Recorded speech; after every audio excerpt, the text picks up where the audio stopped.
Live हो गया। हम्म। मैं हूं केवल बिंब मात्र, विस्तृत संसार तुम्हारा है, और जिससे अंतस स्वयं सुगंधित, वो अभिसार तुम्हारा है। हर पूजा का प्रथम पुष्प है, तुम्हें समर्पित है शिव जी। मेरे इन कोरे भावों पर बस अधिकार तुम्हारा है। मेरे इन कोरे भावों पर बस अधिकार तुम्हारा है। आइए और हमारे कोरे भावों में समा जाइए, हमारी जीवा पर बसिए, हमारे जहन में बसिए, हमारी आत्मा में रहिए, कि हम जो भी करें, हम जो भी लिखें, हम जो भी बोलें, वो देश हित में हो, लोक हित में हो, समाज हित में हो, दिलों से पहुंचे और दिलों तक जाए। आप सभी को मैं सोनिया सोनामक्स पानीपत हरियाणा से सादर नमस्कार करती हूँ, वंदन करती हूँ, अभिनंदन करती हूँ। आज पथगामिनी पेज से मंजुला श्रीवास्तव जी का पहला प्रोग्राम है ये, साक्षात्कार का, या यूं कहूं कि बातचीत का। क्योंकि मैं अपने आप को इस योग्य नहीं समझती कि किसी व्यक्तित्व का, जो व्यक्ति से उठकर व्यक्तित्व हो जाते हैं, ऐसे लोगों का मैं साक्षात्कार कर पाऊं। आपके सानिध्य में बैठकर, आप लोगों के साथ मंच साझा करके, आपके व्यक्तित्व को, आपकी जीवन यात्रा को मैं आम लोगों तक पहुंचा पाऊं, इसका एक बस जरिया मात्र हूं मैं। आप सभी को नमस्कार करती हूँ और मंजुला जी को ढेरों शुभकामनाएं और बधाई देती हूँ कि उन्होंने ये नया सफर शुरू किया और मुझसे बात की कि हम पहला साक्षात्कार किसका करें। तो मेरे जहन में एक ही नाम आया, वो था इंद्रजीत शर्मा भाई साहब का। तो मैंने ये नाम उन्हें सुझाया, तो आप भी मेरी बात से सहमत हुई और आज हमारे बीच में है एक विशाल आभा मंडल लिए परमहंसा, जिनका स्वभाव है, जिन्हें हम अघोरी पुरुष भी कह सकते हैं, जिन्होंने अपना तन मन धन सभी, मैं ये कहूंगी कि आम जनता के लिए, समाज के लिए समर्पित कर दिया। ऐसे इंसान को, ऐसे व्यक्तित्व को मैं तहे दिल से नमस्कार करती हूँ, वंदन करती हूँ, अभिनंदन करती हूँ। नमस्कार जी, आप सबको मेरा प्रणाम। बहुत बहुत प्रणाम। मेरी गजल के ही एक मतला और दो चार अशार मुझे आज आपके लिए लगे कि जैसे कुछ आप जैसे व्यक्तित्व के लिए ही कहे जा सकते हैं कि कब मैंने कहा तुझसे मुझे माल दे जर दे, कब मैंने कहा तुझसे मुझे माल दे जर दे, बस अपनी तसल्ली से मेरी रूह को भर दे, बस अपनी तजल्ली से मेरी रूह को भर दे। तू चाहे तो सहराओं में भी सब्जे उगाए, तू चाहे तो सहराओं में भी सब्जे उगाए, तू चाहे तो सूखे हुए पौधों में समर दे, तू चाहे तो सूखे हुए पौधों में समर दे। और हम इसकी कफालत नहीं कर पाते हैं, लेकिन हम करते कुछ नहीं समाज के लिए, देश के लिए, लेकिन आप जैसे लोग हैं जो ये करते हैं, पर हम चाहते क्या है।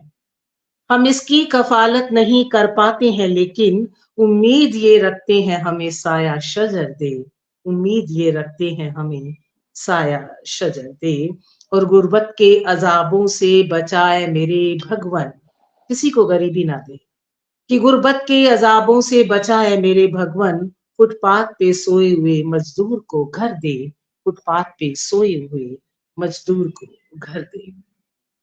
ऐसे ही कार्य आप करते हैं, धर्म से जुड़े हुए, साहित्य से जुड़े हुए, समाज से जुड़े हुए, और जो भी हमसे किसी भी तरीके से थोड़ा सा भी नीचे हैं, उन सब के लिए अपने तन से, अपने मन से, अपने धन से, अपने जहन से आप जो भी कर पाते हैं, आप करते हैं।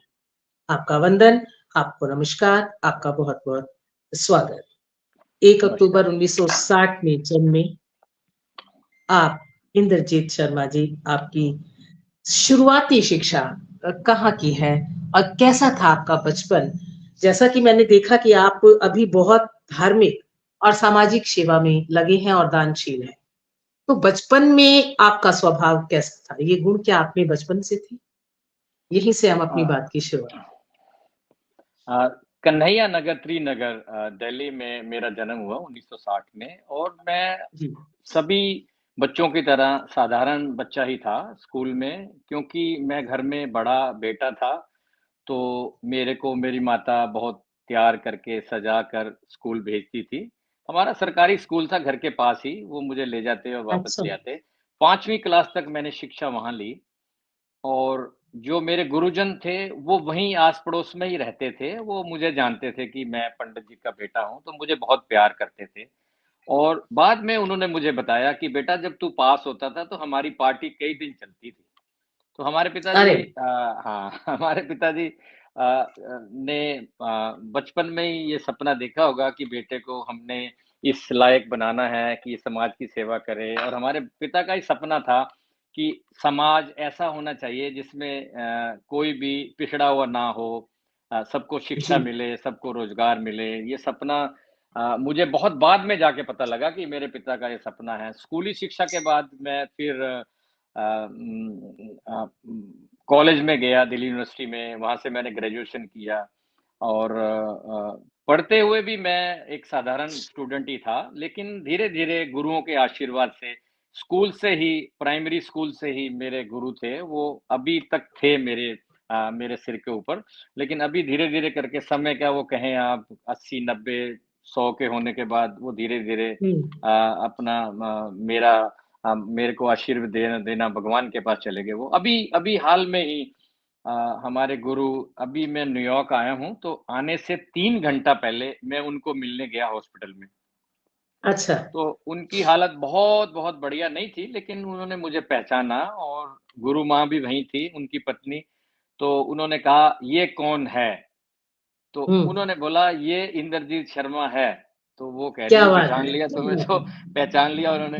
तो मेरे पास हुँ, हुँ। वीडियो है, उन्होंने हाथ से साइन करके हवा में बोले, "इतिहास में नाम लिखा जाएगा, ये इंद्रजीत शर्मा है।" क्या बात है! तो अच्छा। वो दुनिया से जाते हुए भी मुझे ऐसा आशीर्वाद दे गए कि मेरी आँखें भर आई। 3 घंटे बाद मेरी बेशक। फ्लाइट थी, मैं यहाँ आ गया और फिर अगले दिन मुझे पता लगा वो मास्टर जी नहीं रहे। मैंने अफ़सोस किया लोगों से और उनके बेटे से भी अफ़सोस किया। बहुत दुःख हुआ मुझे कि ये मेरे गुरु थे, मुझे पढ़ाते थे और अब ये दुनिया में नहीं है। तो मुझे तो सच्चा आशीर्वाद मिलता था। रोज़ सुबह मैं अपना नित्य कर्म करके गुरुद्वारा, मंदिर जाता था, तो मंदिर के बाद मैं उनके घर जाता था रोज़। अच्छा, करीब 6 बचपन से? सवा 6 बजे। बट नहीं अभी अभी जब से अभी, मैं अभी, अभी अभी हाँ, अच्छा, उनकी उसके तबीयत बाद की खराब हुई बात कर रहे पहले हैं। हाँ, ठीक है, पहले ठीक तो है। वो ठीक थे, उनका स्वास्थ्य ठीक था। वो हमारे वृद्ध सेंटर के इंचार्ज भी रहे 4-5 साल। हुँ, हुँ, हुँ, हुँ। तो अभी जब उनकी हालत अच्छी नहीं रही, तो मैं मंदिर के बाद उनके यहाँ जाता था, तो उनके रोज़ उनका आशीर्वाद लेता। शुरू में तो उनके घरवालों को अजीब-सा लगा कि ये रोज़ आ जाता है, क्यों? लेकिन अच्छा। फिर उन्होंने देखा कि जब मैं आता हूँ, तो मास्टर जी बहुत खुश होते हैं, मेरे से बात करते हैं और हुँ। तो वो उन्होंने वो मन बना लिया कि ये तो अब आ रहा है रोज़, तो अच्छी बात ही है, मास्टर जी के लिए भी और हमारे लिए भी। तो मेरे को भी कुछ वो नहीं था कि मैं रोज़ पीपल को जल देने जाता था मंदिर, तो वहाँ से आते हुए मैं हुँ। उनका आशीर्वाद लेकर 5, 7, 10 मिनट बैठकर इधर की बात, उधर की बात पूछता था उनसे, तो मैं घर आता था। लेकिन मेरे जो टीचर हैं, वो नहीं रहे, मुझे बहुत दुःख है। जी, ये दुःख की बात तो है ही, लेकिन हम ये नहीं हुँ, कह सकते कि वो बेशक शारीरिक रूप से आपके बीच में नहीं है, लेकिन उनके आशीर्वाद, उनके संस्कार और उन्होंने जो भी आप में रोपा, वो आपके अंदर आज भी है। यहीं से हम बात करते हैं आपके पिताजी की। तो जी हाँ। आप अपने माता-पिता के बारे में हमारे दर्शकों को कुछ बताएँ? इससे पहले आप बात शुरू करें, मैं जितने भी लोग हमारे साथ जुड़े हैं, आप सभी का स्वागत कर लेती हूँ। मंजुला श्रीवास्तव जी हमारे बीच में जुड़ी हैं, हम सबका स्वागत करेंगे, आपका भी स्वागत। विवेक कविश्वर जी बहुत उम्दा गीतकार हैं, हमारे बीच में उपस्थित हैं, प्रणाम कर रहे हैं, आपको भी बहुत-बहुत प्रणाम। सच्ची श्रद्धा वो कह रहे हैं आपकी बातों को सुनकर। बेशक सच्ची श्रद्धा का भी तो शुरुआत हुई है विवेक जी। आप सुनिए इनके बारे में और हमें बहुत कुछ इनसे सीखने और जानने को मिलेगा। मुझे कमेंट नाम नज़र नहीं आ रहे हैं, लेकिन ऊपर लगभग 7 से 8 लोग अभी शुरुआती दौर पे हमसे जुड़ चुके हैं। धीरे-धीरे ये संख्या बढ़ेगी और मैं अक्सर ये बात कहती नहीं हूँ अपने लाइव में, पर आज कहूँगी कि आप इस लाइव को जितना शेयर कर सकते हैं करें, क्योंकि अच्छी बातें दूर-दूर तक समाज में पहुँचनी चाहिए, जानी चाहिए, ताकि हम लोग उससे कुछ सीख पाएँ। जी हाँ सर, हम बात कर रहे थे आपके पिताजी की। आपके पिताजी भी बहुत धार्मिक, सामाजिक और दानशील इंसान थे। तो आप अपने पिताजी के बारे में कुछ बताइए कि उनके साथ आपका बचपन, आप सभी बहन-भाइयों का बचपन कैसा रहा? और उनसे आपने क्या सीखा? हमारे पिताजी बहुत विद्वान थे, उन्होंने हमें बहुत आशीर्वाद, बहुत प्यार दिया और ऐसा प्यार दिया कि आपको बताऊँ मैं मेरे 2 बच्चे हैं, 1 बेटा, 1 बेटी और क्योंकि मैंने अपने पिता से जैसा प्यार लिया, तो मैं चाहता था कि मैं भी अपने बच्चों को वैसा ही प्यार दूँ।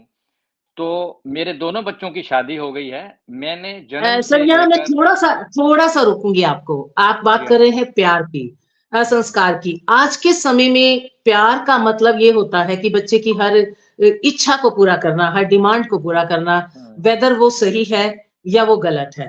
हुँ, और हुँ, हुँ। दूसरा होता है कि अपने हिसाब से उनमें अपने आप खुद एग्ज़ाम्पल बनते हैं, उनमें संस्कारों को रोपने का। तो आप उस तरह से भी हमें अपनी बात को समझाएँ। जी हाँ, मैं जब प्यार की बात कर रहा हूँ, तो मेरे फ़ादर ने मेरे को कभी डाँटा नहीं, मारा नहीं।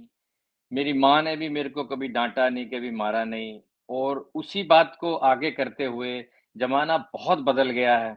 मैंने अपने दोनों बच्चों को उनकी शादी हो गई है। ये रिकॉर्ड है कि मैंने कभी दाँत नहीं भींचे, उनको मारने की तो क्या बात बात है! छोड़ें आप, उनको डाँटा भी नहीं कभी। और यही हुँ, बात मेरी पत्नी पे भी लागू होती है कि मैंने अपनी पत्नी को भी कभी डाँटा नहीं, कभी गुस्से नहीं हुआ, नाराज़ नहीं हुआ। तो ये मुझे अपने माता-पिता से ही विरासत में मिला कि ऐसे करना चाहिए। अभी मैं बात करता हूँ पेरेंट्स से तो वो कहते हैं जी बहुत मुश्किल है कि बिना डाँटे-पीटे बच्चों को हुँ, पालना, हुँ, पढ़ाना, कहना, मनवाना।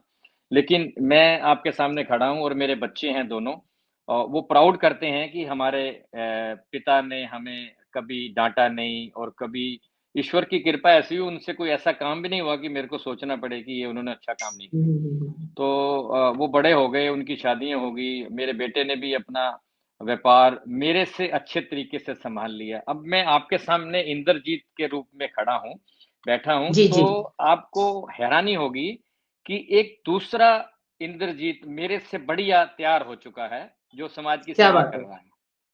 हुँ। जो समाज की सेवा कर रहा है अभी यहाँ न्यूयॉर्क में भी, इंडिया में भी, अभी वो लोग इंडिया गए हुए हैं और कल ही हमारे वृद्ध सेंटर में सुंदरकांड का पाठ था, तो मेरा बेटा हुँ, वहाँ 2 ढाई घंटे बैठा और उसने पाठ गाया, सब लोग हैरान हो गए कि ये बंदा तो लग ही नहीं रहा कि ये विदेश से आया है और हुँ, विदेशी हुँ, नागरिक है और हुँ, ये हुँ। हमारे साथ गा रहा है, तो वृद्ध बहुत हैरान हुए। लेकिन मेरा बेटा आर्य समाज स्कूल से पढ़ा है और संस्कृत और हवन और ये सब वो विधिवत जानता है।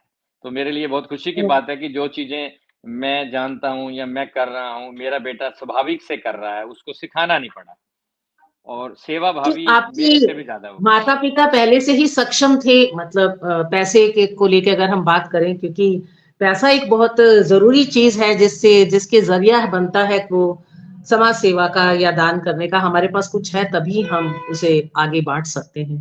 तो जी हाँ, जी आपके हाँ। माता ईश्वर की तरफ से ऐसी कृपा रही, मैं आपको बात बताऊँ, मज़ाक भी है और हैरानी वाली हुँ, बात हुँ, भी है हुँ। कि 1962, 63, 64 में जब मैं स्कूल गया पहली बार, तो मेरे को वो पहला दिन भी याद है, जब मेरे पिता ने जब मुझे स्कूल छोड़ने गए, जी, तो मुझे 10 पैसे दिए और स्कूल जी। में करीब 30-40 स्टूडेंट थे, तो वो हैरान रह गए कि इसके पिता ने 10 पैसे दे दिए। उस ज़माने हुँ, में हुँ। आधे पैसे हुँ, में हुँ, कुछ खरीद हुँ। सकते थे हम बाज़ार से, जी, कोई जी, सामान लेना चाहें जी। खाने की गोली, टॉफ़ी, चॉकलेट, तो वो हुँ, आधे हुँ, पैसे में हुँ। मिलती थी, 1 पैसे में 2 चीज़ें ले सकते थे आप।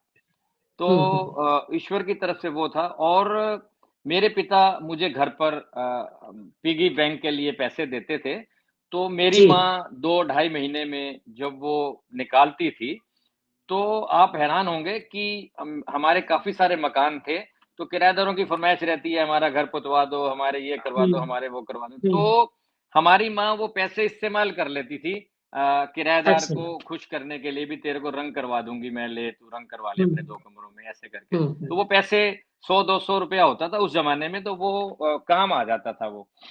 हुँ, हुँ, हुँ। मैं खर्च नहीं करता था, तो मेरे पिता को ये लगा कि ये तो बिल्कुल खर्च ही नहीं कर रहा, तो वो फिर बहुत खुले रूप से मेरे को 10-10, हुँ। 20-20 रुपए देने शुरू कर दिए। उस ज़माने में तो ₹1 की बहुत वैल्यू थी बहन जी 65 में, बहुत कीमत थी। बहुत बिल्कुल, वैल्यू थी। बिल्कुल तो हमारे यहाँ हमारी माँ मिस्त्री लगा लेती थी जब मेरी गुल्लक खोलती थी।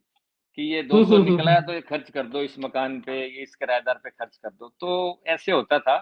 तो ईश्वर की कृपा थी, हमारे पिताजी भी लोगों की बहुत मदद करते थे, बहुत लोगों को उन्होंने घर दिया, ज़मीन दी, उनको सामान दिया घर बनाने के लिए। और वो तो ऐसा है कि कई किताबें लिखी जा सकती हैं जो हमारे पिताजी समाज के लिए कर गए। और अरे वाह! मैं वो देखता था।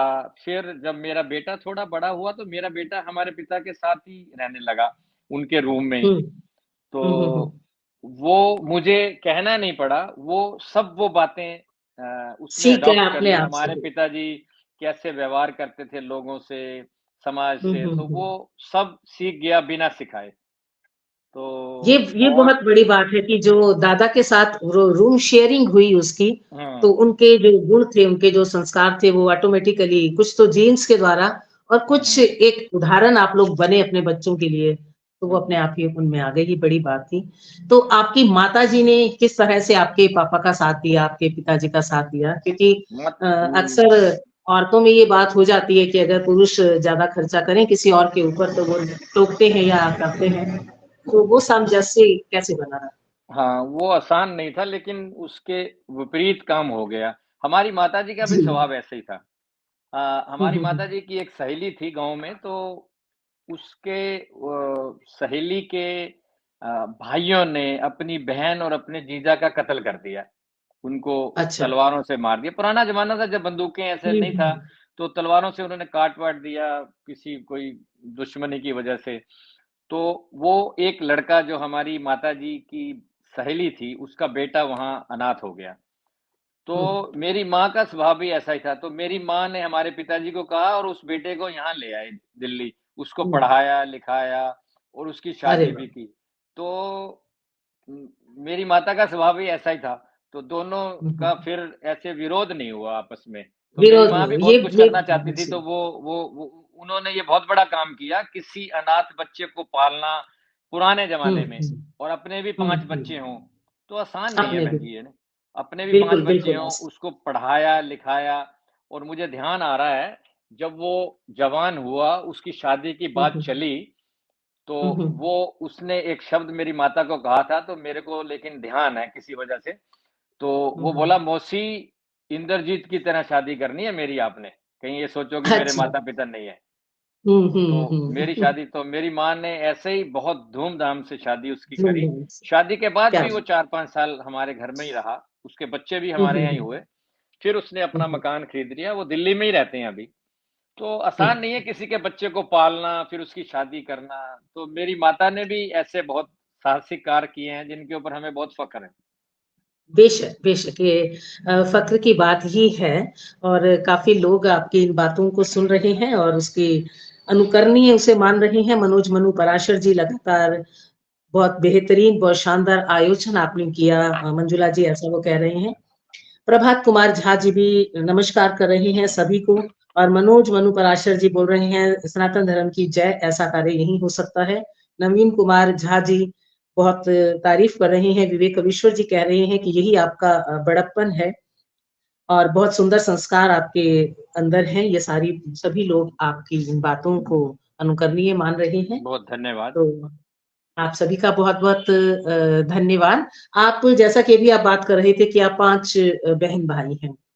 तो एक बार मेरे भाई डॉक्टर हैं, तो एक बार हमारी इसी बात पे थोड़ी-सी बातचीत हो रही थी, बहस हुई कि जीन्स या संस्कार, माहौल, किस चीज़ का बच्चे पे ज़्यादा असर होता है? तो मैंने बोला मेरी बात ये थी कि भई संस्कार और हमारा हम जो माहौल बच्चे को देते हैं, उसका भी असर होता है। लेकिन एज़ अ डॉक्टर उसका बार-बार यही कहना था कि नहीं जीन्स ज़्यादा इफ़ेक्टिव हो रहे हैं। मैं उसको समझाना चाह रही थी कि उसकी पेरेंटिंग में बहुत छोटा है मेरे से कि आपकी पेरेंटिंग में यहाँ कमी है, तो आप चाहो तो बदल सकते हो। तो आपको क्या लगता है ऐसे में कि जैसे आप 5 बहन-भाई थे, तो संस्कार जो आस-पास का माहौल किसी ने ग्रास्प कर लिया जिसने उसके पास आ गया या जीन्स तो सभी के पास सेम थे, माता-पिता तो आप पाँचों के एक ही थे। तो आप सभी बहन-भाइयों में क्या होता है? ऐसा है जी, मेरा मानना है कि हम अपने पूर्व जन्म के कर्मों से, संस्कारों से अच्छे घर में जन्म लेते हैं। जी। लेकिन अ, हमारे कुछ कर्म ऐसे होते हैं जो हमें अच्छे घर में तो ले जाते हैं, लेकिन हम हम्म, वैसा नहीं बन पाते जैसे हमारे माता-पिता हैं।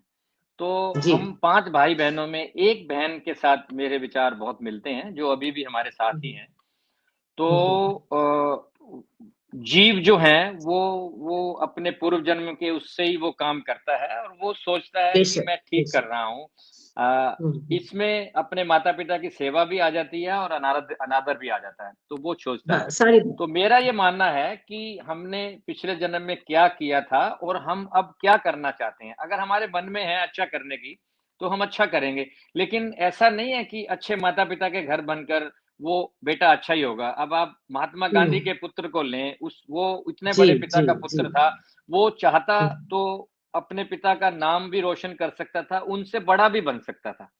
लेकिन जी, उसने बेशक। ऐसा कुछ नहीं किया कि उसका उन्होंने अनुसरण भी नहीं किया अपने पिता का।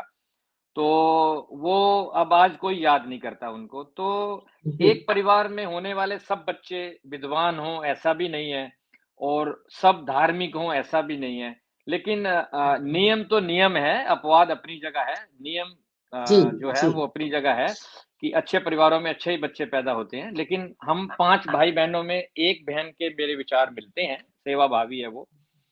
हुँ, और हुँ, बाकी जो हैं वो हमें पागल समझते हैं कि ये पागल हैं और यही मेरा जो भी अगला काम कर सवाल यही था कि जी। रिश्तेदारी और जो आस-पास के लोग हैं, वो फिर इसका विरोध करते हैं या पार्शियलिटी का इल्ज़ाम भी लगता है कि हमारे माता-पिता अगर आपको तो वो ज़्यादा प्यार कर रहे हैं क्योंकि आप संस्कारी हैं, आप उनकी सेवा करते हैं, आप उनके साथ हैं, आज भी उदाहरण है। लेकिन उन लोगों को ऐसा लगता है बाकी सभी लोगों को, रिश्तेदारों को या जो भी हुँ। हमारी नेचर से अलग है कि उनके साथ पार्शियलिटी हो रही है। क्या ऐसा भी इल्ज़ाम आप पे लगे होंगे? शुरू-शुरू में ऐसा होता है जब वो लोग देखते हैं मैं क्या कर रहा हूँ, तो उनकी हुँ, समझ में नहीं आता। क्योंकि हुँ, हुँ। सेवा का जो भाव है वो अंदर से आता है। आप किसी को जी। देख रहे हैं कि किसी को प्यासे को पानी पिला रहा है या हुँ, हुँ, जानवर हुँ। को चारा दे रहा है या कबूतरों को दाना दे रहा है, तो ये उसके अंदर के भाव हैं कि मैंने कबूतरों को दाना खिलाना है। लेकिन जी, देखने जी। वाले को ऐसा लगता है गंदगी फैला रहा है ये, गाय को चारा दे हुँ, रहा है तो हुँ, ये गंदगी फैला रहे हैं, उसके भाव अलग हुँ, हैं। तो हुँ, शुरू में लोगों को लगता है लेकिन अब ये सफ़र लंबा हो गया, अब वो देख रहे हैं हम क्या कर रहे हैं, हमारे द्वारा समाज को एक सोच दी जा रही है कि बुजुर्गों की सेवा करनी चाहिए, गरीबों को हुँ, इलाज मिलना चाहिए और बच्चों को शिक्षा मिलनी चाहिए। तो अब उनको लग रहा है कि मैं ठीक हूँ। शुरू के कुछ साल तो उनको ये लगा कि ये पागल है और पिता द्वारा छोड़ी गई संपत्ति को लुटा रहा है। जी, लेकिन जी, बिल्कुल, अब बिल्कुल। वो अब वो मेरे को आशीर्वाद देते हैं और मुझे लगता नहीं है कि कोई विरोधी ऐसा है जो मेरे द्वारा किए गए कार्य में ये कह रहा है कि मैं गलत हूँ। शुरू-शुरू में तो बहुत लोग आए थे हुँ, हुँ, और हुँ, मैं मेरे को एक बुजुर्ग थे, अब हर आदमी का अपना दिमाग होता है। तो हुँ, उन्होंने मुझे एक बार मुझे बिठाया अपने पास और मुझे उन्होंने समझाया कि हुँ। पहले कर, उसके बाद खर्च कर। तो अरे वाह! वो हाँ, पहले पहले कर और फिर खर्च कर। चलो, हाँ। वो अब नहीं रहे वैसे, पर मैंने उनका बात का बुरा नहीं माना, लेकिन मैंने हुँ, गाँठ हुँ, बाँध ली हुँ। बात को कि ये आदमी मुझे क्यों कह रहा है। तो उसका मतलब हुँ, यही हुँ। था कि मैं अपने माता-पिता की दी हुई मैं संपत्ति समझ को मैं हुँ। लुटा रहा हूँ और जल्दी ये खत्म हो जाएगी, पर ऐसा नहीं हाँ, है। तो आप अच्छे नेक्स्ट काम करो पहले खुद कुछ करो। हुँ, हाँ, आप अच्छे काम करो तो वो आपके खर्च किए हुए पैसे दुगने होके वापस आते हैं और हुँ, मेरा हुँ। बच्चा भी इसमें विश्वास करता है और 1-2 बार मैंने अपने बेटे को साबुत भी कर दिया। अच्छा, हाँ जी, कैसे? कोई ऐसा हुआ कि संस्मरण? कोविड में यहाँ एक विद्वान थे तो उनकी पत्नी का देहांत हो गया। जी। तो सब लोगों ने तय किया कि हमें कुछ न कुछ इनकी मदद करनी चाहिए। विद्वान हैं, हुँ, दुखी हैं, हुँ, तो हुँ, सब लोगों ने कुछ थोड़ा बहुत उनको दिया, इकट्ठा किया। तो हुँ, उसमें हुँ। ऑनलाइन ही पैसे इकट्ठे हुए काफ़ी, करीब $2 लाख। तो अच्छा। मैंने उनको ₹1100 हाथ जोड़ के $1100 सॉरी, मैं कहने में हाँ, फ़र्क रह गया। $1100 $1100 मैंने उनको हाथ जोड़ के उनको दिए, उनसे क्या आशीर्वाद बात है! लिया। विद्वान है वो। हुँ, और आप मानेंगे करीब 40 मील दूर था फ्यूनेरल क्योंकि उस ज़माने में करने नहीं दे रहे थे फ्यूनेरल और 11 आदमियों की परमिशन थी कि 11 आदमी आएँगे हुँ, संस्कार में। हुँ, ये हुँ, मैं हुँ, बात न्यूयॉर्क की हुँ। बता रहा हूँ। जी, जी। तो मैं जब घर आया तो $2000 कहीं से जो हमने बट्टे खाते में डाले हुए थे कि ये कभी नहीं मिलेंगे अच्छा। और हमने मांगने भी हुँ, नहीं है इससे, वो अच्छा, आकर $2000 मेरे बेटे को दे गया। खुद दे गया, क्या और बात है। मेरे आने से पहले, मैं घर हुँ, पहुँचा नहीं अभी, और मैंने अपने बेटे हुँ, को कहा, मैंने कहा क्या कहता है तू? तो मेरे बेटे के यही शब्द थे कि हमने अच्छा काम किया है तो भगवान ने इसको प्रेरणा दी कि तू जाके पैसे हुँ, इनको दे आ। वापिस और हुँ, हुँ। ऐसे छोटे-मोटे तो उदाहरण इतने हैं बहन जी, कि अगर कोई साधु महात्मा आया, मैंने उसको $100 दिए हैं, तो थोड़ी देर बाद ही कहीं से जी, 200 आ जाएँगे। अरे वाह! और ऐसा हिंदुस्तान में भी है, यहाँ भी है। तो मैं तो शुरू से ही विश्वास करता हूँ कि अगर आप कोई अच्छा काम करते हैं, दान करते हैं, तो वो वापस लौटता है बढ़कर। हुँ। और मेरे एक साथ तो बहुत बहुत बार बड़ी ऐसा हुआ है। बात जी, आपने प्रूव की है और सभी लोगों से मैं इसीलिए निवेदन कर रही हूँ कि ऐसी बातें हमारे पूरे समाज तक जानी चाहिए। पिलकेंद्र अरोड़ा जी भी हमारे साथ जुड़े हैं, वो कहते हैं कि सेवा परमात्मा की भक्ति का ही एक रूप है, गुरबानी में दोनों पर्याय हैं। बिल्कुल बेशक इसमें कोई शक नहीं है। उत्तम सेवा भाव ऐसा विवेक कवीश्वर जी कह रहे हैं। वीरेंद्र सोनी जी हमारे साथ जुड़े हैं। उत्कृष्ट मार्गदर्शन के लिए बधाई और शुभकामनाएँ स्वीकार करें। आप हमारे समाज की शान हैं, सादर प्रणाम। हम आपके उज्जवल भविष्य की कामना करते हैं। लाजवाब साक्षात्कार। आपको भी बहुत-बहुत नमस्कार। नवीन कुमार झा जी, वार्तालाप अनुकरणीय है। बेशक ये अनुकरणीय है। इसीलिए हम लोग जब बात करते हैं मैं पहले भी एक बार कह चुकी हूँ और फिर कहती हूँ कि अच्छी बातें भी हमें जन-जन तक पहुँचानी चाहिए। यही मॉरल एजुकेशन है, यही बातचीत है। ये जो बातें हमारे ये ऐसे-ऐसे साक्षात्कार या ऐसी बातचीत जब आप शेयर करेंगे और ज़्यादा लोगों तक पहुँचेंगी, तो कहीं न कहीं उनके मन में ये भावना जगेगी। यही सत्संग है असलियत में, हकीकत। जब हम अपने खुद के उदाहरण देकर कुछ करते हैं, आपके लिए आपके माता-पिता आपके उदाहरण बने और आप अपने बच्चों के लिए उदाहरण बने कि जो उन्होंने घर में देखा उसको उन्होंने अपनाया।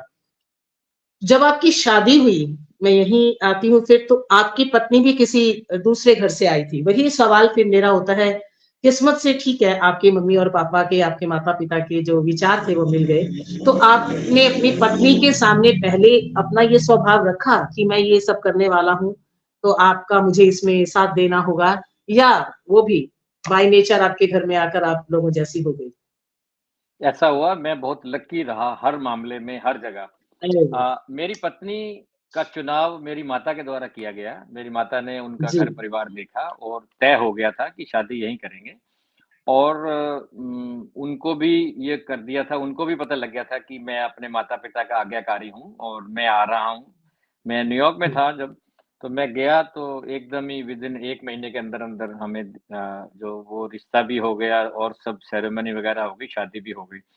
तो मेरी जो सासू माँ थी, वो हुँ, हुँ। जो एक उम्र के बाद जो है ना, ईश्वर की तरफ से एक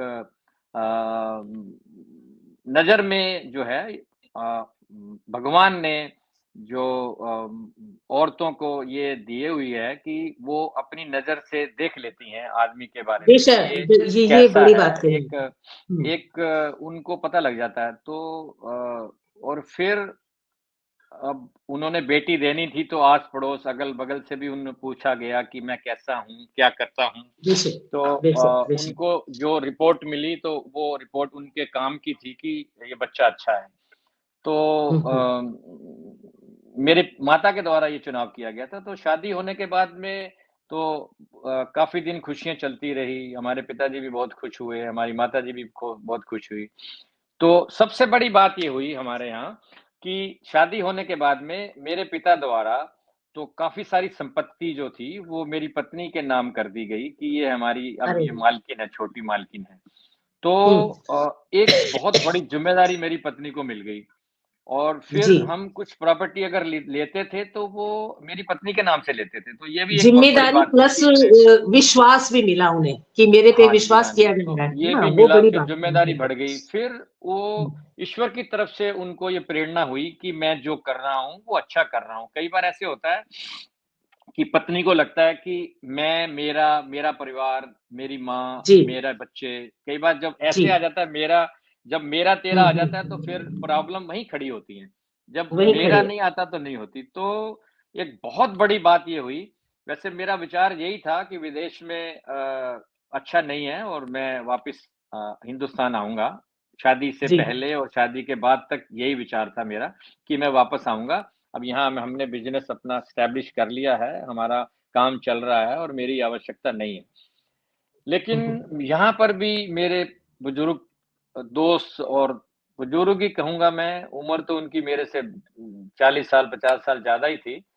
तो वो हुँ, भी हुँ, अभी हुँ। गुज़रे हैं, तो मेरे को उन्होंने समझाया कि बेटा जब आपको वेल्थ आ रही हो, तो आपको उसको रोकना नहीं चाहिए। जैसे चल रहा है हाँ, थोड़ा समय ऐसे चलाओ, आपको जाना चले जाओ, कोई बात नहीं, कोई नहीं रोक रहा आपको। हुँ, आपने खुद निर्णय लेना है कि मुझे यहाँ नहीं रहना। लेकिन अभी आपका काम बहुत चल रहा है, चरम सीमा पे जा रहा है, तो आप अभी ऐसे में छोड़ कर ना जाओ, थोड़े समय आप रुको।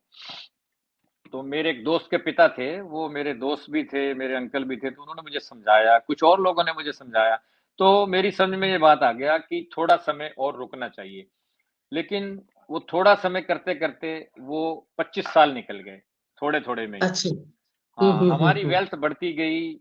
हुँ, हम हुँ। यहाँ पर व्यापार करते थे, तो व्यापार चल रहा था। हमारी पत्नी हुँ, जब आई तो व्यापार और चल गया।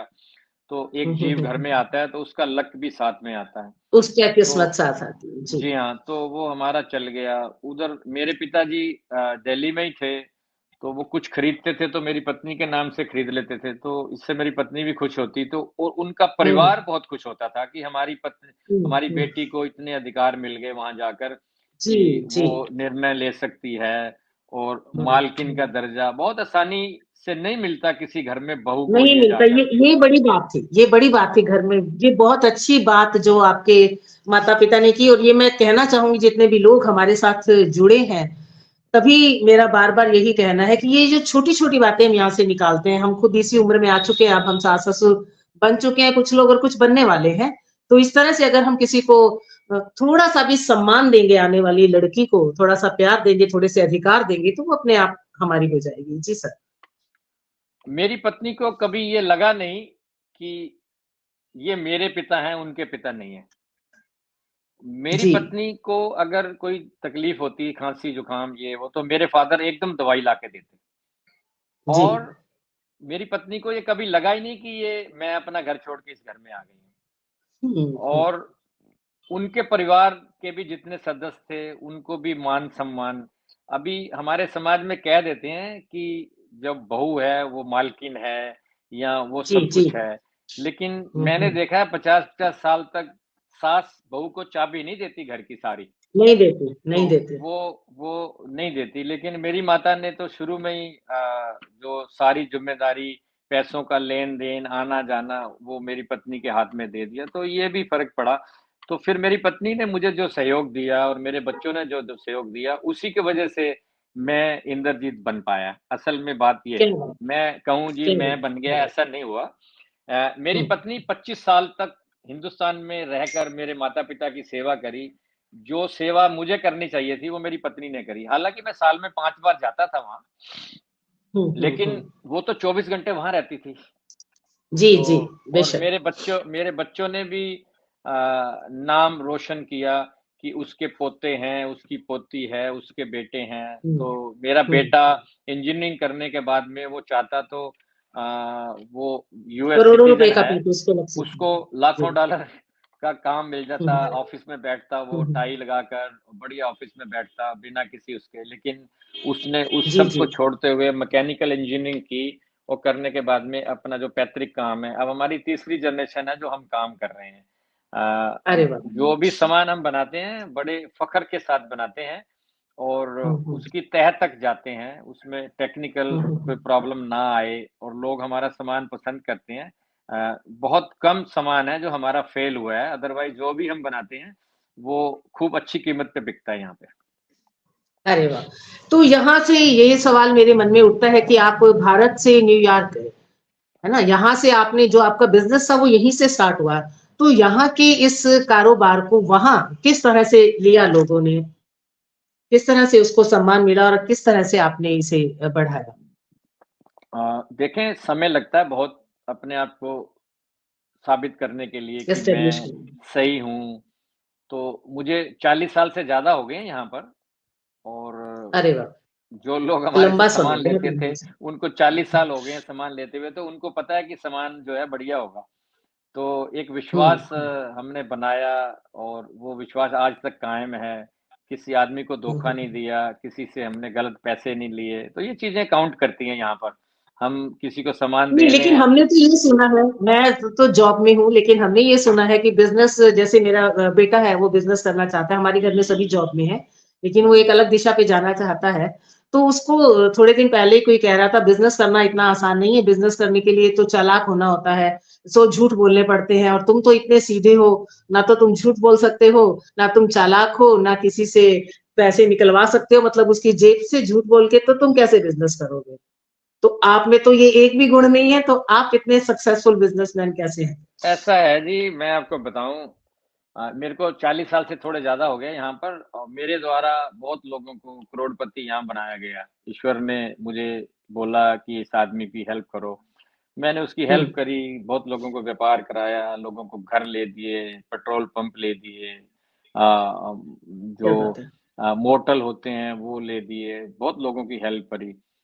तो घूम फिर के बात यही आती है बहन जी, ये चीज़ें हुँ, आपकी आप जो कह रहे हैं वो भी सही है, लेकिन ये भी हुँ, सही हुँ, है हुँ। कि ईमानदारी बहुत बड़ी चीज़ होती है। बचपन में मुझे एक वाकया याद आ रहा है, मैं आपको सुनाऊँगा तो आप हैरान हो जाएँगे। जी, जी। हमारे यहाँ आज भी गायाँ हैं, गाय का दूध पीते हैं हम लोग। हमारे घर जी। में दिल्ली में अभी भी घर से मतलब कि हमारे बहुत सारे घर हैं और घर के नज़दीक ही एक घर है, वहाँ हमने गाय रखी हुई है। और वो हुँ, हुँ। हमारे यहाँ ही बड़ी हुई थी, हमारे पिताजी के समय से गायाँ चलती आ रही हैं हमारे पास। तो आज भी हमारे पास गाय हैं, तो मैं छोटे होते गायाँ का खाने का सामान लेने जाता था कहीं, बाज़ार जी। में। तो वहाँ पर एक बुजुर्ग थे, बात बहुत पुरानी है, हुँ, तो हुँ, हुँ। उस आदमी को हिसाब नहीं आता था।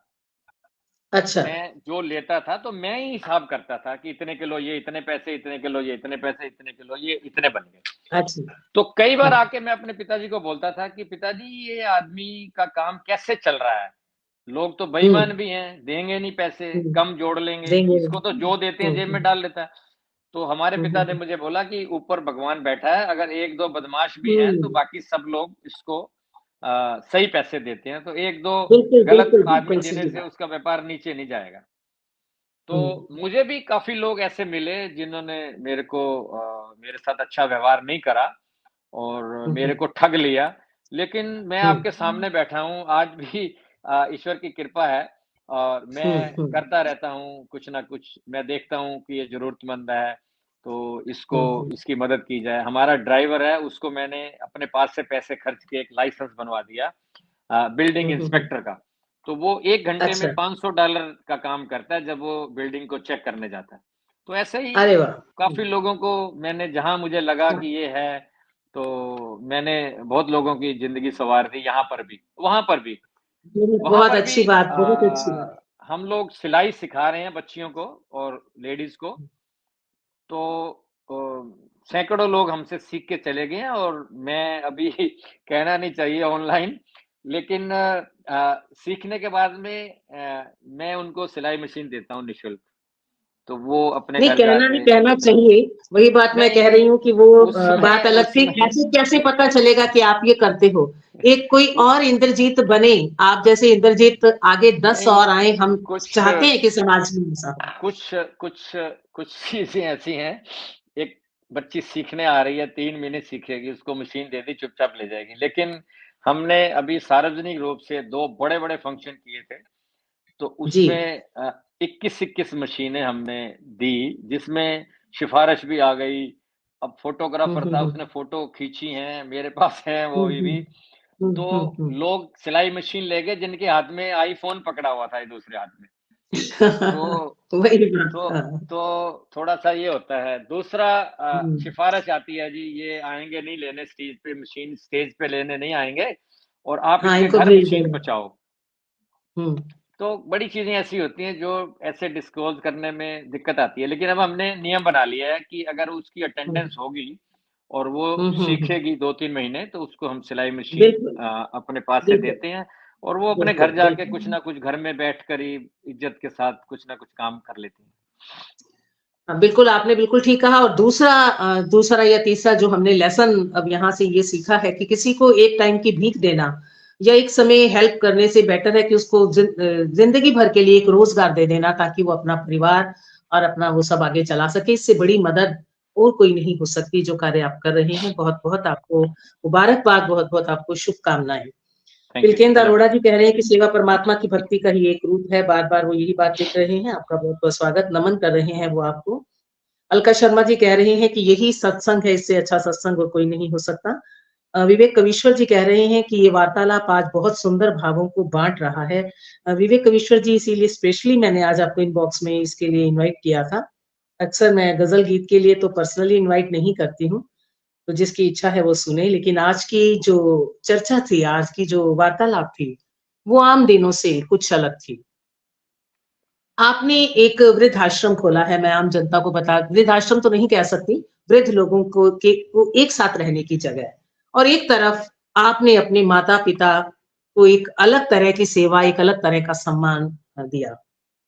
और मैंने कुछ अलग भी सुना कि आज भी आपके माताजी का कमरा उन्हीं का ही कमरा है जिसमें उनकी तस्वीरें हैं। और जिस तरह से आपने अपने माता-पिता की सेवा की, वैसे तो कोई एहसान नहीं किया उन पे, लेकिन फिर भी जो आज अपने माता-पिता को ज़िंदा रहते भी नहीं पूछते, तभी आपको उन वृद्धों के लिए वो जगह खोलनी पड़ी। इन दोनों बातों के बारे में आप हम सारे दर्शकों को बताएँ कि किस तरह से आपने अपने माता-पिता के साथ उनकी सेवा की आप सभी ने, और वो जो वृद्ध लोग एक साथ रहते हैं, उनके लिए आपने क्या-क्या वहाँ सिस्टम बनाया हुआ है? मैं तो जानती ही हूँ, हमने पढ़ा है, लेकिन सभी लोग जाने ऐसा मैं चाहती ऐसा है जी, हमारे पिताजी हूँ। के जाने के बाद में वो रूम जो था, वो हमने सब सामान वहाँ सुरक्षित कर लिया और हुँ, हुँ, उनका हुँ। इस्तेमाल किया हुआ कोई भी सामान हमने फेंका नहीं, ना ही किसी को दिया। उनके कपड़े, उनके जूते, उनका गद्दा, उनका तकिया, उनकी चद्दर, उनके हर चीज़, उनकी स्टिक, उनके स्लीपर जो वहाँ पहनते थे, उनकी चेयर जिस पे बैठते थे, उनका टीवी, एयर कंडीशंस, उनके रिमोट कंट्रोल, उनके पास 3-4 छोटे टीवी थे, जो कार में जाते थे, तो मेरे पिता को मैच देखने का था, क्रिकेट मैच देखते थे हमारे जी, पिता। जी। तो जब जी, घर में जी। होते थे, तो घर में देखते थे, लेकिन जब कहीं कार में जा रहे होते थे, तो वो ले जाते थे छोटा टीवी अपने साथ में। तो हुँ, वो हुँ, हुँ। उनका कोई भी सामान, उनकी जेब से निकले हुए पैसे, अलमारी में रखे हुए अरे वाह! पैसे, सोना, चांदी, घड़ियें हुँ, और उनके सोने की अंगूठी, उनके सोने का हुँ, कड़ा, ये सब सामान हुँ। हमने उनके रूम में ही सुरक्षित रखा हुआ है और उस रूम की सफाई रोज़ होती है पहले ही। हमारे घर में चलिए, सबसे पहले उस रूम की सफाई होती है और उनका बाथरूम भी हम इस्तेमाल नहीं करते। उसकी भी क्या सफाई बात होती है! है रोज़। पहले उस हुँ, रूम की हुँ। सफाई होती है, उसके बाद हमारा बहुत बड़ा घर है। हुँ, 35 हुँ, हुँ। बेडरूम का हमारा घर है जहाँ हम रहते हैं। सभी कमरों की सफाई रोज़ नहीं होती, लेकिन हुँ, शुरुआत हमारे पिताजी के कमरे से होती है।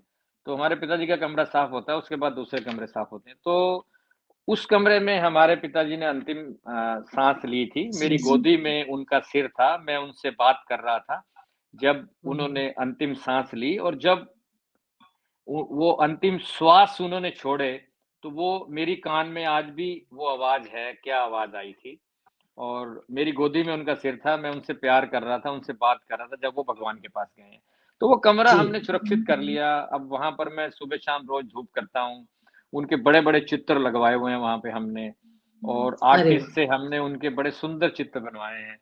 तो हुँ, हुँ, वो कई बार बहुत बड़े-बड़े विद्वान भी उस कमरे में आए हैं। एक बार एक बहुत बड़े सन्यासी वहाँ आए और हुँ, कमरा हुँ, देख के वो चकित हो गए। लेकिन हुँ, मेरे बेशक। सामने ही उन्होंने टीवी के ऊपर एक उँगली घुमाई। हुँ, तो उँगली घुमा के मुझे बोले, "इंदरजीत, टीवी की स्क्रीन भी साफ होती है रोज़, इस पे धूल नहीं है।"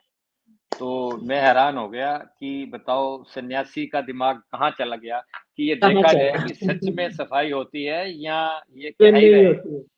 तो मैं वहीं हुँ, था, मेरे को बोले भी टीवी की स्क्रीन भी रोज़ साफ होती है।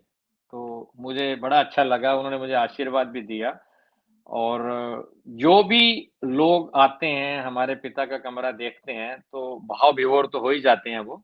उनका मन भी बेशक हम करता है सुनते कि हो रहे हैं। माता-पिता की सेवा करें।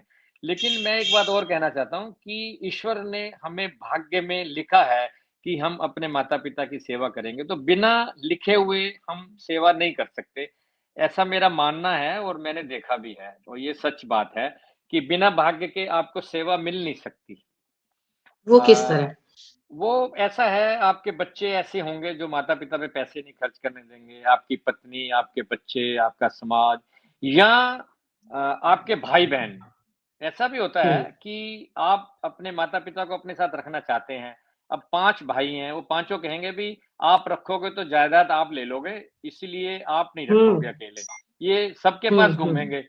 तो हम्म बड़ी चीज़ें ऐसी हैं जो हमारा समाज और समय, वातावरण के हिसाब से चलती हैं, तो सेवा भाग्य से ही मिलती है। आप हम्म उसको वो मेहनत से वो करके आप थोड़ा बहुत अर्जित कर सकते हैं, लेकिन बिना भाग्य के आप कह दें कि मैं माता-पिता की या किसी बुजुर्ग की सेवा कर दूँ, तो वो आसान नहीं है, बहुत मुश्किल है।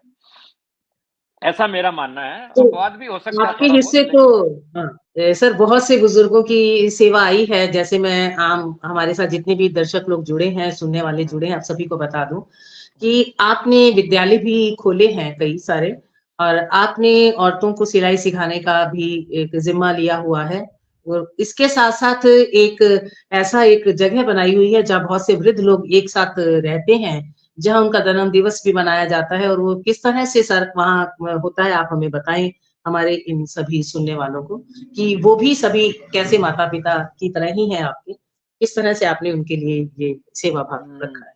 हमारे पिता के जाने के बाद में मेरी माता ने मुझे इशारे में बताया कि ये सब ऐसे ही रहेगा जैसे चल रहा है। जी। तो मैं तो बहुत आज्ञाकारी पुत्र था, मैंने अपनी माता को विश्वास दिलाया, मैंने कहा अम्मा जो जैसे है ऐसे ही रहेगा, हम कुछ बदलेंगे नहीं पैसों के लिए या कमाई के हुँ, लिए। तो एक हुँ, जगह थी जहाँ पर हमारे पिताजी बैठक थी हमारे पिताजी की घर के बाहर। तो जी। वहाँ लोग आते थे, ताश वग़ैरह खेलते थे और हँसी-मज़ाक करते थे। तो हमारे पिताजी भी सुबह 1 आध 2 घंटे, फिर दोपहर को, फिर शाम को बैठते थे, ताश भी खेलते थे, मज़ाक करते थे, टीवी वग़ैरह भी देखते थे। तो उनके जाने के बाद में मेरी माता द्वारा जब कहा गया, तो फिर मैंने उसका थोड़ा-सा विस्तार कर दिया जी। और वहाँ पर मैंने हमारे पास बड़ा हॉल था, तो वहाँ पर मैंने सभागार बना दिया एक। तो जी। वहाँ पर हमारे पास 250 मेंबर हैं, जो मेंबरशिप फीस नहीं है, लेकिन रिकॉर्ड के लिए नाम वगैरह, एड्रेस वगैरह, फ़ोन नंबर सब हुँ, हैं हुँ। हमारे पास। तो 250 मेंबर हैं उस वृद्ध सेंटर के। क्या तो बात है! वहाँ पर हम ताला नहीं लगाते, हमारा गार्ड है। हुँ, तो सुबह हुँ, वो हुँ। 2 डोर लगे हुए हैं मतलब उस सभागार के वैसे 8 डोर हैं, लेकिन अच्छा। हाँ जी, वो एक शीशे का डोर है, उसके आगे रोल डोर है, शटर। तो हुँ, हमारा गार्ड सुबह 6 साढ़े 6 7 बजे वो शटर उठा देता है। वैसे भी कोई हुँ। आए तो जब मर्ज़ी उठा ले, ताला नहीं लगा हुआ उसमें। वहाँ जी, बाथरूम भी जी। बना रखा है और वो लोग आते हैं और भजन, कीर्तन, प्रार्थना अभी कल ही सुंदरकांड का पाठ हुआ वहाँ पे। रोज़ हुँ, 4 हुँ। बजे रामायण का पाठ होता है वहाँ, सालों से। हुँ, हुँ। और हमने एक पंडित जी नियुक्त किए हुए हैं, जो रोज़ 4 से 5 बजे आते हैं, तो उसमें 20-50 लोग आते हैं रोज़। उसमें कोई बंदिश नहीं है, जो जिसके पास समय है वो आता है। और ऐसे ही आर्य समाज पद्धति से हवन हमारे पिताजी ने शुरू कराया था, तो वो हम जी। हर सैटरडे को वहाँ उस व्रत सेंटर में हर सैटरडे को हवन होता है, जिसमें सब लोग क्या आते बात है! हैं और कोई पैसे चंदा-वंदा ऐसा कुछ नहीं है कि ये देना पड़ेगा, वो लेना पड़ेगा, ऐसा कुछ नहीं है। तो आरती में वो 10, 20, 50 जो डालना चाहें थाली में डाल देते हैं, वो शास्त्री जी ले जाते हैं। हम उनको जी, महीने जी। का देते हैं, शास्त्री जी को भी और पंडित जी को भी हुँ, वहाँ हुँ। आने की। सैलरी के जैसे भी। मानदेय हाँ। देते हैं उनको, हाँ जी। तो ये बना हुआ है। इसके अलावा मैंने एक और जगह खरीदी है, लेकिन अभी हमें हमारा खुला निमंत्रण है कि कोई रहना चाहे तो रह सकता है। ये सभागार के अलावा हमारे पास जगह है वहाँ पर 10, 20, 30 लोग रह सकते हैं, वो भी हमारे अच्छा। सामने ही है बिल्कुल। तो हुँ, लेकिन हुँ, अभी हुँ। कोई रात को रहना शुरू हुआ नहीं वहाँ, हमें वैसे खुला आमंत्रण है, भी कोई भी आ सकता है, ये सब बुजुर्गों को भी पता है। और कई क्या बुजुर्गों ने तो अपने बच्चों को गुस्से से कह भी दिया ऐसा कि हुँ, हुँ, मेरे हुँ, पास हुँ। जगह है रहने के लिए, ऐसा नहीं है आप हाँ, सोचो, हाँ। तो अच्छा व्यवहार करो। और हुँ। कई बुजुर्ग तो मेरे से इतनी उनकी तालमेल बैठ गई कि उन्होंने हुँ, अपने हुँ। बच्चों को धमकी लगा दी कि मैंने ये जी। मकान इंद्रजीत को बेच दिया है। आप मेरी सेवा अच्छा। नहीं करते, तो मैंने मकान इंद्रजीत को बेच दिया। तो वो हम्म। भागे-भागे मेरे पास आए कि भाई अरे साहब वाह, आपने क्या किया? बहुत हम अच्छी कहाँ बात। रहेंगे? ये वो। हम्म। फिर मैंने उनको प्यार से हम्म। कहा, मैंने कहा भी ऐसा कुछ नहीं है, आप अपने माता-पिता की सेवा करो, वो यही चाहते हैं और मैं मकान नहीं खरीदूँगा, आप वहीं रहेंगे लेकिन आप उनको अच्छे से खाना खिलाओ। तो अच्छे वो से रखे। बुजुर्ग, मैं नाम नहीं लूँगा, लेकिन वो बुजुर्ग ने बहुत बढ़िया कोठी बनाई अपने लिए, अपनी जवानी के टाइम हम्म। में। मैं छोटा-सा होता था, हम्म। मैं देखता था, उन्होंने बहुत हम्म। बढ़िया मजबूत कोठी बनाई हम्म। और अंतिम समय में वो कोठी की गैलरी में ही रहे 10 साल। तो मुझे कई बार हैरानी होती है रानी कि होती है, वाकई। वाकई। हाँ, कई बार हैरानी होती है कि आपने ये कोठी अपने लिए, अपने बच्चों के लिए बनाई, लेकिन बच्चों ने आपको बाहर गैलरी में, जो कोठी के दोनों तरफ जगह हम्म। होती है ना, वहाँ आपकी चारपाई डाल दी। तो बिल्कुल। कई बार हैरानी होती है, लेकिन बहुत कुछ नहीं किया जा सकता। अब यही है कि हम उनको कहेंगे कि हम्म। हमारे यहाँ आ जाओ, वो हम्म। दुनियादारी, शर्म कह लो, लेकिन कई लोग आने को तैयार भी हैं, लेकिन अभी हमारे यहाँ रात को कोई रह नहीं रहा। हमने अपना इंतज़ाम रखा हुआ है और वहाँ भी जी, ताला नहीं बहुत लगा अच्छी हुआ। बात। वहाँ भी आपने वहाँ भी भोजन ताला का नहीं लगा प्रबंध हुआ। किया, वही ईश्वर का एक जरिया आप बने हो ना। वो कहते हैं कि छत मिल गई, खाना मिल गया और कपड़े मिल गए। ये तीन चीज मिल गई इस दुनिया में रहने के लिए जमीन पर, तो ये तीनों चीजें ही इंपॉर्टेंट हैं। और जी उसका हाँ, आप एक जरिया बने हो। आप बहुत खुशकिस्मत हो कि आपका भाग्य अच्छा है या पूर्व कर्म ऐसे अच्छे थे। और अब भी आप उतने ही अच्छे कर्म कर रहे हैं कि आने वाली जिंदगी, आने वाला जो भी आपका जन्म होगा, उसमें भी आप ऐसा ही कुछ करेंगे। बहुत-बहुत सौभाग्यशाली हैं आप। और एक और बात मैं दर्शकों तक अपने पहुँचाना चाहती हूँ, कि आपने अपने पिताजी के नाम पे तिलक राज शर्मा स्मृति शिखर सम्मान एक रखा हुआ है।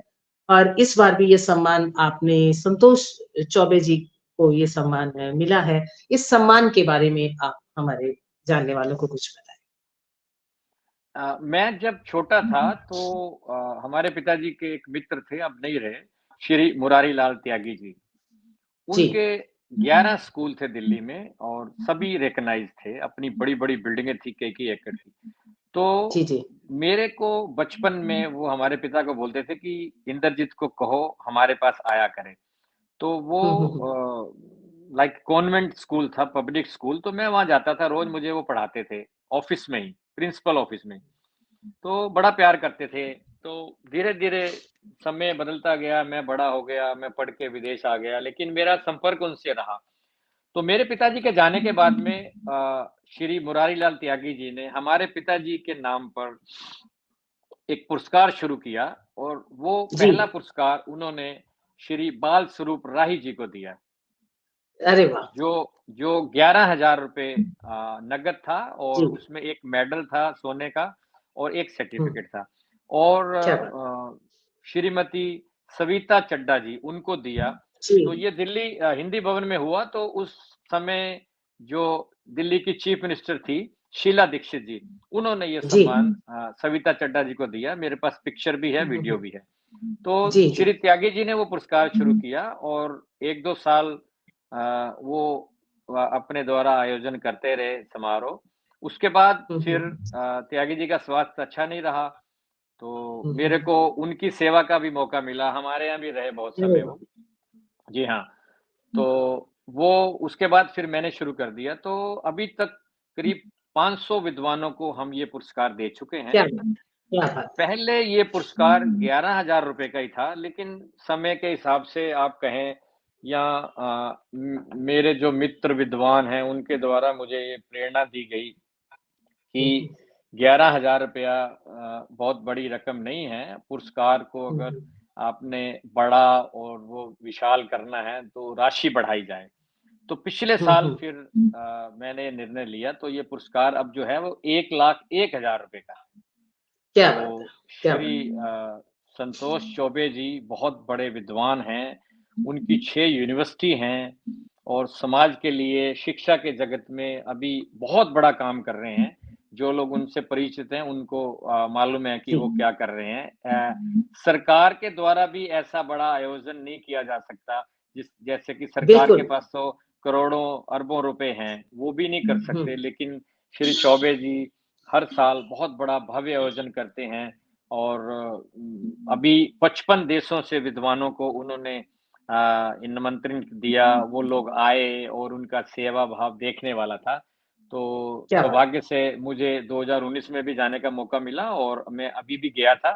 तो हम सबके द्वारा निर्णय लिया गया कि श्री चौबे जी को ये सम्मान दिया जाए। तो ये सम्मान श्री चौबे जी को दिया गया 2023 का पुरस्कार। क्या बात है! बहुत, बहुत अच्छी एक और बात जो मैं सबको पहुँचाना चाहती थी। बिल्कुल मंजुला जी आप ठीक कह रही हैं कि ईश्वर अपना काम करवाने के लिए किसी न किसी को अपना माध्यम बनाता है, उनमें से एक आप हैं बेशक। और इसके लिए नेक नियत का होना, संस्कारों का होना और सबसे बड़ी बात है कि विनम्र होना बहुत ज़रूरी है। जैसा कि आपने बताया कि इन्होंने कभी अपनी पत्नी या अपने बच्चों पर भी अपना गुस्सा नहीं निकाला। हम अक्सर सुनते हैं कि इंसान एक जगह तो गुस्सा निकालता है, अगर वो घर में शांत है, तो वो अपने कलीग्स के साथ बाहर स्टाफ में वो अपना गुस्सा निकालता है। और अगर वो अपने स्टाफ के साथ शांत है, विनम्र है किसी भी कारण से, तो वो गुस्सा अपने पत्नी या अपने बच्चों पे निकालता है। लेकिन आपके केस में ऐसा नहीं है, तभी आपको अघोरी साधु कहा जा सकता है, तभी आपको परमहंसा स्वभाव कहा गया है और तभी आपका 1960 का बर्थ है। कहीं से भी आप हमें उस उम्र के नहीं लग रहे हैं कि आपके जो जैसे विद्वानों का एक ऑरा होता है, जैसे साधु संतों का एक ऑरा होता है कि उनकी शक्ल पे वो एक ओज आ जाता है, वैसा ही ओज हमें आपके व्यक्तित्व में नज़र आ रहा है और आप इसके काबिल भी हैं। और फिर एक आखिरी सवाल आपसे मैं ये करना चाहती हूँ कि आपको भी बहुत से सम्मान मिले होंगे, देश में भी, विदेशों में भी। तो आपका कोई संस्मरण, कोई सम्मान जो आपको याद हो और लगा हो कि हाँ, ये बहुत बड़ा सम्मान था मेरे लिए, हम वो जानना चाहेंगे? ऐसा है बहन जी, बचपन से ही मुझे जो पहला पुरस्कार मिला वो नेपाल सरकार की तरफ से मिला जी, उसकी चर्चा करने वाली 1980 हूँ। में। जी हाँ। जी, उसके बाद फिर दूसरा पुरस्कार भी एनसीसी नेपाल से ही शांति प्रस्थान वालों ने मुझे दिया, लंदन जी, में। और अरे वाह! ऐसे पुरस्कार तो सैकड़ों मुझे मिल चुके हैं। वैसे पुरस्कार देने में जो आनंद आता है, उतना लेने में नहीं आता। तो ब्रिटिश ईश्वर पार्लियामेंट देने में लायक भारत नहीं है गौरव का अच्छी बात मुझे है। पुरस्कार मिल चुका है 2019 में, भारत गौरव जी, का, जो ब्रिटिश पार्लियामेंट में। और ग्रैंड एम्बेसडर का मुझे पुरस्कार पिछले साल 2023 में भी ब्रिटिश पार्लियामेंट में मिला है। और क्या बात है! 2019 में मुझे यहाँ न्यूयॉर्क में सरकार द्वारा सम्मानित किया गया। मैंने यहाँ पर लाइब्रेरीज में जो है बुक डोनेट करी। करीब जी, 10,000 बुक मैंने दान दिए यहाँ पर 85 लाइब्रेरी में। तो अच्छा, हमारी क्या हिंदी बात है! संस्कृति और हिंदी हमारा इतिहास और हमारी धार्मिक पुस्तकें गीता, रामायण मैंने यहाँ पर इंडिया से खरीद कर कुछ छपवा कर मैंने यहाँ दान में दी इनको। तो सरकार ने मेयर ने मेरे से अनुरोध किया कि आप किताबें लाओ, क्योंकि काफी समय से हमारे पिता के समय से ही हम लोग धार्मिक किताबें छपवा कर निःशुल्क बांटा करते थे। तो जी, करीब 50 किताबें तो हम छपवा चुके हैं और जो हमारे पिताजी के नाम से हमने छपवाई। तो जी, यहाँ पर सरकारी और मेलों ठेलों में हम लोग किताबें दिया करते थे अपना स्टॉल लगाकर। तो हुँ, समहाउ हुँ। उनको पता लगा, तो मेयर ने मुझे अनुरोध किया कि आप किताबें अगर दें तो बहुत मेहरबानी होगी। और मैंने 85 लाइब्रेरी में करीब 1 साल लग गया ये सब करने में। तो मैंने करीब 10,000 किताबें दी। तो उस सेवा को देखते हुए मुझे यहाँ सरकार द्वारा सम्मानित किया गया 2019 में। जी, जी, जी, और जी। अभी हाल में बहुत ही बड़ी बात 2 महीने पहले लॉर्ड्स के मैदान में समाज सेवा के लिए मुझे पुरस्कृत किया गया इंग्लैंड में। जी। तो अ, पुरस्कार देने संस्कृति में आनंद सभ्यता को ज़्यादा आता है। जीवित रखने में सहायक कदम, बेशक साधना जी, इसमें कोई शक नहीं। जी सर। तो अभी जो हमारे पिताजी वाला सम्मान है वो 500 विद्वानों को दिया जा चुका है, जिसमें Padmashri, Padma Bhushan, member of parliament और कौंसल जनरल, तो ये सब और बहुत विद्वान कमल किशोर गोयनका जी, बाल स्वरूप राही जी और क्या बात है, सभी बड़े। डॉक्टर हरीश नवल जी। तो जी, ऐसे जी।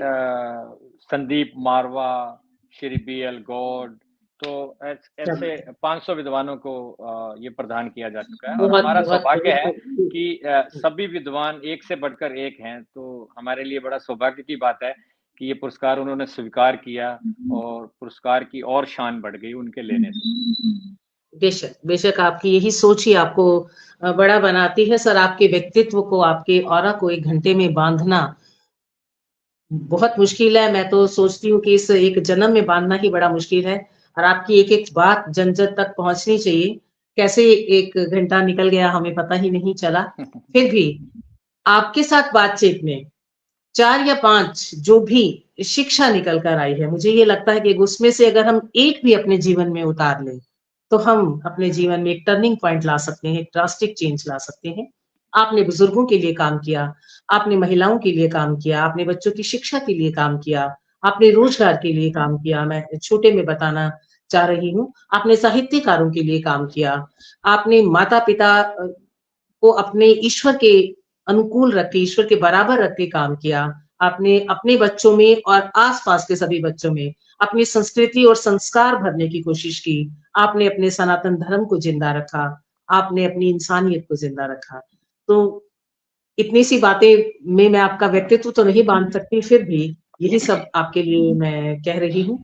आपको ढेरों-ढेरों वंदन है, ढेरों-ढेरों नमन है आपके लिए यही कह सकती हूँ, कि छोटे-छोटे तारों के बिना आकाश, जल की नन्ही-नन्ही बूंदों के बिना गागर, घुटनों के बल रेंगती नदियों के बिना सागर, आँसू बिना आँख, भक्तिहीन भगवान, क्या कोई महत्व रखते हैं? भले ही ये सब बड़े हैं, पर किसी न किसी छोटे के दम पर खड़े हैं। तो आओ हम भी आपकी तरह तो आओ हम भी आपकी तरह कुछ पाने की बजाय कुछ खोना सीखें और निरर्थक बड़ा होने की बजाय सार्थक छोटा होना सीखें। निरर्थक बड़ा होने की बजाय सार्थक छोटा होना सीखें।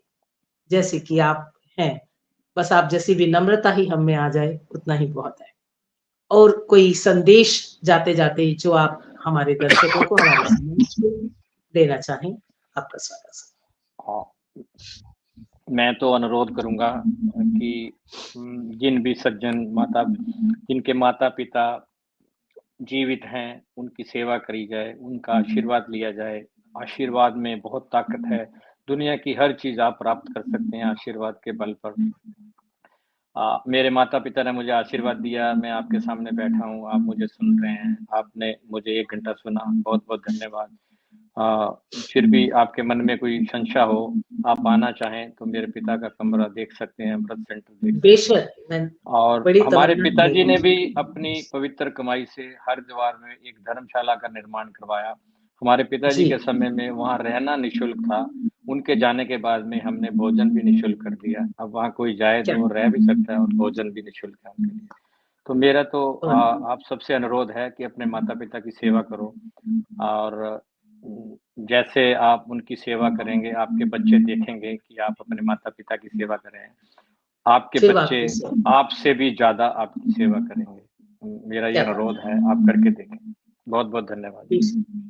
बहुत-बहुत नमस्कार, आपका बहुत धन्यवाद, आपको सादर नमस्कार, वंदनीय नमस्कार, हैं आप हम सबके नमस्कार, लिए और जितने भी नमस्कार, लोग नमस्कार। लगातार हमारे साथ 1 घंटे तक जुड़े रहे, आप सभी का बहुत-बहुत शुक्रिया, बहुत-बहुत अभिनंदन, बहुत-बहुत नमन और इस लाइव को जितना आप शेयर करें, उतना हमारे समाज के लिए बहुत अच्छा है। आप सभी को नमस्कार करती हूँ, नमस्कार, शुभ नमस्कार, रात्रि, फिर मिलेंगे किसी और दिन, नमस्कार, किसी और दिन। नमस्कार। जय हिंद, जय भारत, जय श्री राम।